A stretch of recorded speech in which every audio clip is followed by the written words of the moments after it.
अगर आप भी अपने डे को बहुत ज़्यादा प्रोडक्टिव बनाना चाहते हैं तो मॉर्निंग में ही अपने कामों की हायरार्की सेट करें और एक टाइम मैनेजमेंट के मुताबिक अपने कामों को स्टार्ट करें। जब हम हायरार्की नहीं बनाते, टाइम मैनेजमेंट नहीं होती, तो फिर सारा दिन आप काम करती हैं लेकिन काम भी खत्म नहीं होते और देखने वाले को भी ऐसा लगता है कि आप कुछ भी नहीं करती। हर औरत की कहानी है कि बच्चों के साथ वो बहुत ज़्यादा मसरूफ़ है और उससे काम नहीं निपटते, बच्चों का भी सही तरीके से ख्याल नहीं रखा जाता और अपना बिल्कुल भी ख्याल नहीं रख पाती। हम औरतों की यही गलती होती है कि हम लोग सारा दिन काम करते हैं लेकिन कभी भी हम लोगों ने हायरार्की नहीं बनाई होती कि सबसे अहम काम, सबसे ज़रूरी काम जो है वो हमें सबसे पहले करना है। और वो ये है कि हमें अपने पूरे घर में एक राउंड लगाना है। छोटी छोटी चीज़ें जो फजूल के खिलारे पड़े हैं उनको उठाना है, उनको समेटना है। किचन के काउंटर टॉप को सबसे पहले नीट एंड क्लीन कर लिया करें। मैं भी मॉर्निंग में ऐसा ही करती हूँ। सबसे पहले काउंटर टॉप को बिल्कुल नीट एंड क्लीन कर देती हूँ। अगर बर्तन फौरन मैं वॉश ना भी कर सकूं तो मैं कुछ टाइम बाद भी कर लूंगी, लेकिन कभी भी मैं अपने काउंटर टॉप को मेसी नहीं छोड़ूंगी, क्योंकि जब काउंटर टॉप मेसी होता है तो बिल्कुल भी देखने वाले को नहीं लगता कि आपने कोई काम किया है और वाकई में ही उसका कोई फायदा नहीं होता। आज मॉर्निंग में मैंने ऐसा ही किया था। मुझे किचन वॉश भी करना था तो मैंने काउंटर टॉप वगैरह क्लीन करके पहले किचन को अच्छे तरीके से वॉश कर लिया था, क्योंकि मैं 1 से 2 दिन बाद किचन को जरूर वॉश करती हूँ, क्योंकि किचन में कुकिंग हो रही होती है, फ्राइंग का काम होता है, तो इस वजह से किचन को वॉश करना बहुत ज्यादा जरूरी होता है। बाकी घर में आप चाहे पोछा वगैरह लगा लें, लेकिन अगर आपके पास हेल्पर हो तो दैट्स वेरी नाइस, आप उससे काम करवाएं। लेकिन अगर आपने खुद करना है तो ये भी बहुत अच्छा। मैं सऊदी अरब में हूँ और यहाँ पे मेरे पास कोई हेल्पर नहीं है, तो मैं इसी तरीके से अपने टाइम को मैनेज करती हूँ। एक दिन अपने दूसरे ज्यादा जरूरी काम कर लेती हूँ और किचन से पोछा लगाती हूँ, और एक दिन किचन को अच्छी तरीके से वॉश करती हूँ। उस दिन बाकी घर के कामों को एक मैनेज वे में काम करती हूँ। खैर, यहाँ पे कुछ सब्जियां वगैरह, क्यूकम्बर्स, कैरेट और कुछ दूसरी सब्जियां आई हुई थी, तो मैंने सोचा कि पहले इनको समेट लेते हैं, क्योंकि अगर शॉपर में बंद चीजें पड़ी रहती हैं तो तब वो जल्दी खराब हो जाती हैं। तो फ्रूट्स वगैरह थे और जो भी वेजिटेबल्स थी, मैंने सोचा कि इनको पहले समेट लेते हैं, क्योंकि अक्सर सब चीजें आती तो फ्रेश हैं, लेकिन जब वो थोड़ी देर पड़ी रहती है, हम किसी और काम में मसरूफ हो जाते हैं, तो वो चीजें खराब हो जाती हैं।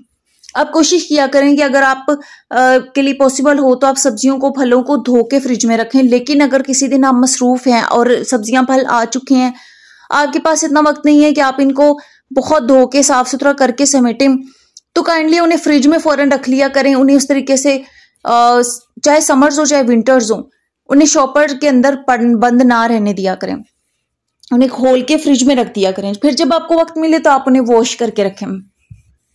जब हम वॉश नहीं भी कर पाते और हम उन्हें फ्रिज में भी एटलीस्ट नहीं रखते ना, तो फिर वो चीजें जाया हो जाती हैं और इस तरह रिस्क भी जाया होता है और देखने वाले को भी फिर बात करने का मौका मिलता है।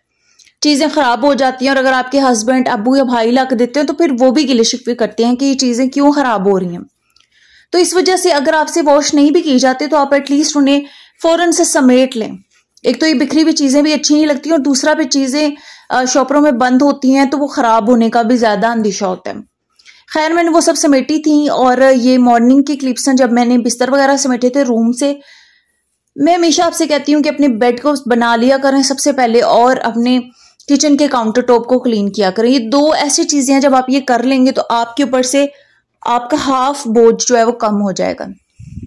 आज क्योंकि मैंने कपड़े वॉश करने थे और कपड़े बिल्कुल थोड़े से थे, मैंने सोचा बेडशीट भी चेंज कर लेती हूँ और इसको भी साथ ही वॉश कर लूंगी।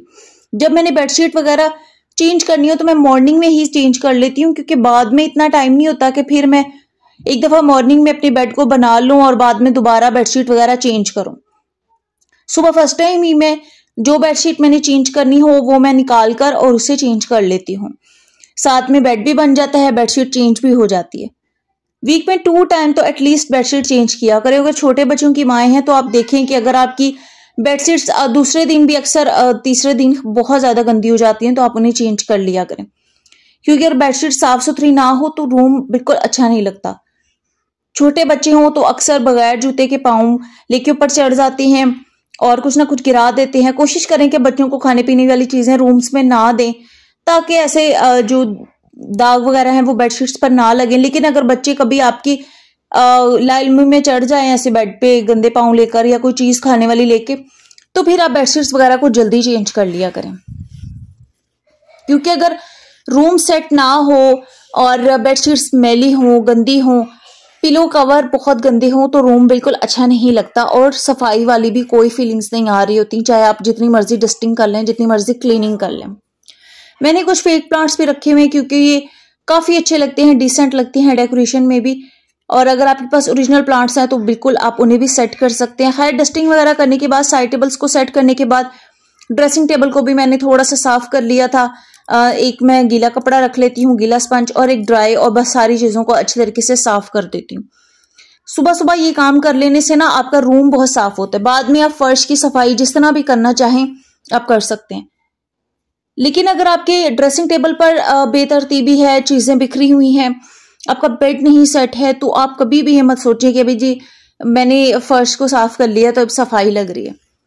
आप पहले इन चीज़ों को करें, बाद में आप जो है वो सफाई वाला काम करें।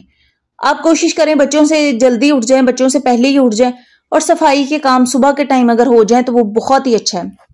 लेकिन जैसे भी आपके लिए पॉसिबल हो, आप काम अपने एक तरतीब और एक हायरार्की के मुताबिक करें। आई होप आपको मेरी वीडियोस अच्छी लगी। नहीं अच्छी लगी तो लाइक जरूर कीजिएगा। आपने बहुत ख्याल रखिए।